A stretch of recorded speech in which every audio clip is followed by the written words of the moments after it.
আল্লাহ কোরআনে পাকে বলেন কুল্লা আসালুকুম আলাইহা আজরান ইল্লাল মাওয়াদ্দাতা ফিল কুরবা।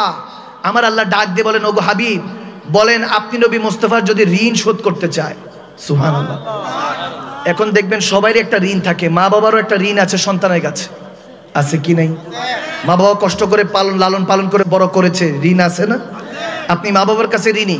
আমার আল্লাহ বলতেছে যদি নবীর ভালোবাসার ঋণ, নবী যে তোমাদেরকে দুনিয়া দিয়েছে, দিন শিখিয়েছে, কোরআন দিয়েছে, রহমান দিয়েছে, এটা ঋণ যদি শোধ করতে চাও ওগো নবী বলে দিন বান্দা যাতে আপনি নবী মুস্তাফার আওলাদদেরকে ভালোবাসে, আপনি নবীর আওলাদদেরকে ভালোবাসলে আপনি নবীর ঋণগুলি আমি মাফ করে দিব। সুবহানাল্লাহ। এরকমই এক ভালোবাসার কথা মনে পড়লো হাদিসে মুবারকায়। হযরত আব্দুল্লাহ ইবনে ওমর রাদিয়াল্লাহু তাআলা ছোট্ট অবস্থায় ইমাম হুসাইন সহ দুষ্টমি করছেন। আমরা অনেকেই শুনেছি ঘটনাটা, আবার শুনুন, মোহাব্বত শুনেন। সৈয়দের ঘরানাদেরকে, আওলাদের রাসূলদেরকে ভালোবাসার চেষ্টা করুন। আওলাদের রাসূল মনে রাখবেন রাসূলের বংশ নামাজের অংশ। সুবহানাল্লাহ বলে না? আওলাদের রাসূলদেরকে ভালোবাসতে হবে। আপনি নবীকে রাজি করতে বসেছেন কিন্তু আওলাদের রাসূলকে কষ্ট দিয়ে কখনো নবী রাজি হবে না। যদি আপনি নবী রেজামন্দি হাসিল করতে চান আওলাদের রাসূলকে ভালোবাসেন। আওলাদের রাসূলকে ভালোবাসলে নবী আপনার উপরে খুশি হবে। যখন রাসূলে আলম সরকার দো আলম আপনার উপর খুশি হবে তখন আল্লাহ অটোমেটিকলি আপনাকে বান্দা থেকে বন্ধু বানিয়ে নেবে। সুবহানাল্লাহ। জুবান দিয়ে যা বলবেন তাই আল্লাহ কবুল করবে। এখন জুবান দিয়ে অনেক কিছু বলেন, কবুল হয় না কেন? 5 ওয়াক্ত নামাজ পড়েন, দোয়া করেন, অনেক দোয়া কবুল হয় না কেন? আপনি নিজেও জানেন না। সেই বিষয়গুলি জানার চেষ্টা করুন। হযরত আব্দুল্লাহ ইবনে ওমর ইমামে হুসাইনে কারবালা রাদিয়াল্লাহু তাআলা তিনি যখন দুষ্টমি করছেন ছোট অবস্থায়, আব্দুল্লাহ ইবনে ওমরকে গোলাম ইবনে গোলাম বলে ডেকেছেন। আমার নবী নওয়াসা ইমামে হুসাইনে কারবালা জান্নাতে যুবকদের যিনি সম্রাট। সুবহানাল্লাহ বলে। তিনি বলতেছেন এ গোলামের ঘরে গোলাম। আব্দুল্লাহ ইবনে ওমর রাগ করলেন, ছোট অবস্থায় নালিশ দিলেন খলিফাতুল মুমিনিন হযরত ওমর ইবনুল খাত্তাব রাদিয়াল্লাহু তাআলা আনহু। তেনার কাছে নালিশ দিলেন যে বাবা আমাকে গোলাম ডেকেছে, গোলামের ছেলে গোলাম ডেকেছে ইমামে হুসাইন। মজলিস বসে গেল, দরবার ডাকানো হলো, সবাই থরথর করে কাঁপছে, কি জানি হিসাব নিকাশ হয়।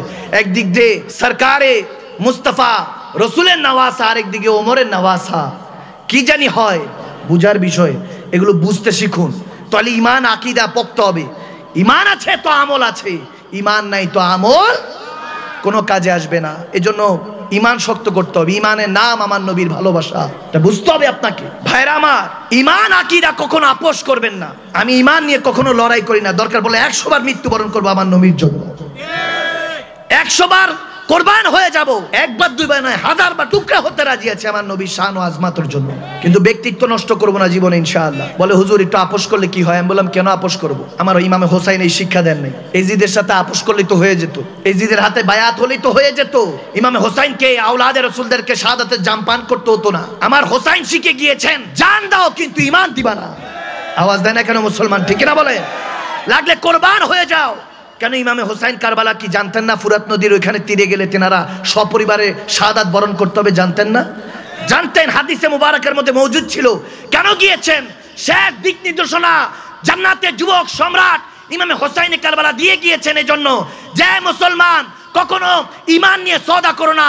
লাগলে আল্লাহ রাসূলের মহব্বতের জন্য, হুরমত ও আজমতের জন্য, কোরআনের জন্য, ইসলামের জন্য পরিবারকে কোরবানি করে দাও, রক্ত পেয়ালা পান করে দাও, শাহাদাতের জাম পান করে দাও, সব সম্পত্তির উপরে আগুন লাগিয়ে দাও। তারপরে কখনো আল্লাহ রাসূলের মহব্বতের মধ্যে কোনো দাগ আসতে দিও না। ঠিক না মুসলমান? আবার কিছু কিছু আছে হোসাইনি মুসলমান না ইজিদি মুসলমান। আমি বললাম ইজিদ আবার মুসলমান কবে থেকে? কাফের মহান নবী নওয়াসের উপরে তলোয়ার চালাইছে, জান্নাতের সর্দারের গলায় তলোয়ার চালাইছে, সে আবার কিভাবে মুসলমান হয়? নাউযুবিল্লাহ। ফি নারে জাহান্নামা খালিদিনা, কোথায় পড়ে আছে তার খবরও নাই। বেশি এজিদ ভালো লাগলে আপনার নিজের ছেলের নাম রাখেন এজিদ। আওয়াজ দেন, এজিদ রাখেন, তাহলে কেউ হেঁটে গেলে বলবো ওই যে এজিদের বাপ। ঠিক কিনা বলে? ভাইরা আমার, ইমামে হোসাইনে কারবালা যখন দেখলেন যে মজলিস বসা হলো, হযরত ওমর রাদিয়াল্লাহু তাআলা দরবার ডাকলেন, সবাই বসে আছে, থরথর করে কাঁপছে। হযরত ওমর জানি কি হিসাব নিকাশ করে। একদিকে রাসূল পাকের নওয়াসা, আরেকদিকে হযরত ওমরের নওয়াসা। গোলামের ঘরে গোলাম বলেছে, দুষ্টমি ছলে হয়েছে। কিন্তু যখন বিচার বসেছে, হযরত ওমর সবাই সামনে বলল ইমামে হোসাইনকে, আপনি কি আমার ছেলেকে গোলামের ঘরে গোলাম বলেছেন? ইমামে হোসাইন বললেন যে হ্যাঁ বলেছি। এত আস্তে কেন? জান্নাতের যুবকের সম্রাট, আমাদের আপনার সব যুবকদের সম্রাট যিনি সরদার হবেন ইমাম হোসাইন রোজা থেকে দেখছেন, উচ্চ আওয়াজে বলেন সুবহানাল্লাহ। কবুল হয়ে গেলে পার। ওয়াজ নসিহত এগুলো শুধু শোনার কথা নয়, এগুলো বুকে ধারণ কথা, মনের গভীরের মধ্যে রাখার কথা, লালনের কথা হলো ওয়াজ নসিহত। কোরআনের কথাগুলি মনে রাখবেন সব সময়। ইমাম হোসাইনকে যখন জিজ্ঞেস করা বলেছি সৈয়দ জাদারা কখনো মিথ্যা বলে না। বলে যে বলেছি, কোনো সমস্যা নাই। বলেছি তো বলেছি, কি হয়েছে?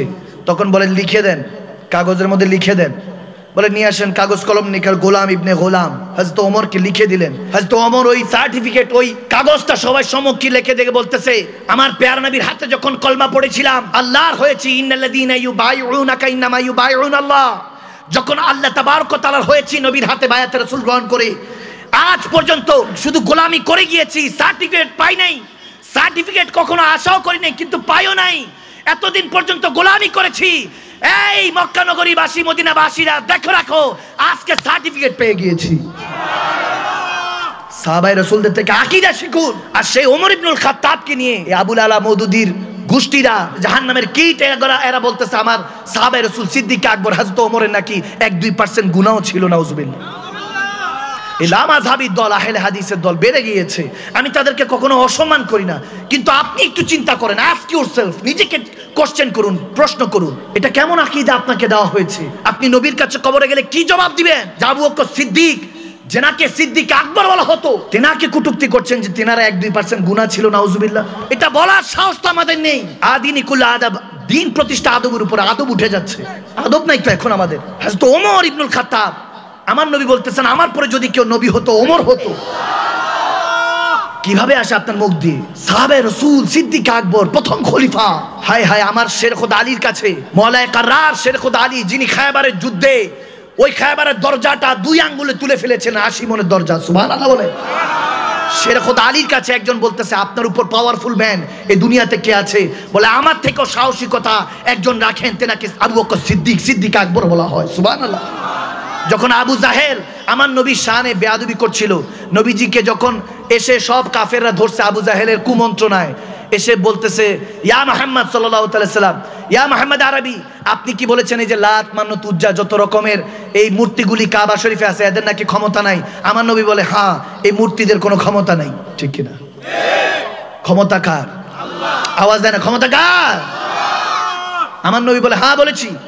পার্সোনালিটি শিখুন, ব্যক্তিত্ব শিখুন, দুনিয়া আপনার কদমে থাকবে।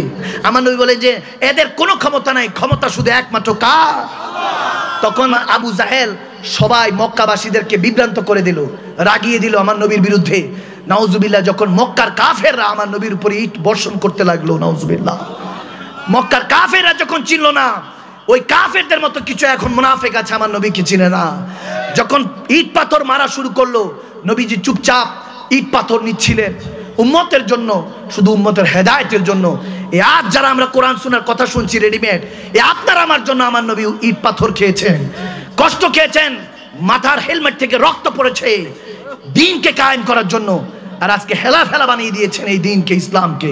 শুনুন, যখন এরকম পড়ছিল, কেউ একজন আবু বকর সিদ্দিক নাস্তা করছিলেন ঘরের মধ্যে, দৌড়ায় আসছে আবু বকর সিদ্দিকের কাছে, আবু বকর তোমার নবীর উপরে আক্রমণ হচ্ছে, কোথায় তুমি? কোথায় কি? আবু বকর সব ফেলে আমার নবীর কাছে দৌড়ায় গিয়ে সবাইকে ছড়িয়ে আমার নবীকে জড়িয়ে ধরলেন। সবাই মিলে আবু বকর সিদ্দিকের গায়ে মারছে।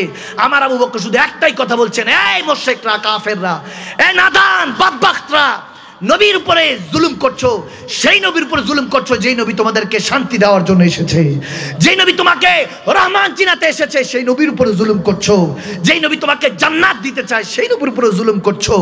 বদবখত মুশরিকরা, কাফেররা, বুঝার চেষ্টা করো, নাদান বান্দা, এই নবী রাহমাতুল আলামিন, রহমত ছাড়া, দোয়া ছাড়া, ভালোবাসা ছাড়া কিছু দিতে আসে নাই। সেই নবীকে ঘৃণা করছো, অত্যাচার করছো, এরকম বলতেছিল। আর সেই সিদ্দিক আকবর উপরে অত্যাচার হচ্ছিল, অত্যাচার করতেছে। এরকম হয়েছে যে চপ্পল, ওই সময় তখন কাঠের চপ্পল, জুতাটার চপ্পলটা কাঠের ছিল, ওই কাঠের চপ্পল দিয়ে মারি মেরেছে। একবার বাড়ি মারার পর চামড়া শুদ্ধ উঠে গিয়েছিল, রক্ত পড়ছিল। আবু বকর সিদ্দিক রক্ত পড়তে পড়তে একটা সময় বেহুশ হয়ে গেলেন।